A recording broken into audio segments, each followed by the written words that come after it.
மலர் health mix மாவு 1 cup எடுத்துக்கோங்க.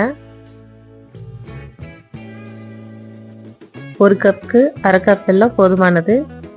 இப்போ ஒரு சின்ன கிண்ணத்தில் வெல்லம் எடுத்துக்கலாம். 1/4 கப் தண்ணி ஊற்றி வெல்லத்தை கரைச்சிக்கலாம். வெல்லம் கரையட்டும். அந்த கேப்பில் ஸ்டவ் ஆன் பண்ணி சிம்மில் வச்சுக்கோங்க. தாளிப்பு கரண்டியில் 2 ஸ்பூன் நெய் விட்டு 10 முந்திரி பருப்பு உடச்சி வச்சுருக்கேன், அதை சேர்த்துக்கலாம். முந்திரி பொன்னிறமாக வறுத்த உடனே எடுத்து வச்சுருக்க ஹெல்த் மிக்ஸை சேர்த்து மிக்ஸ் பண்ணிக்கலாம்.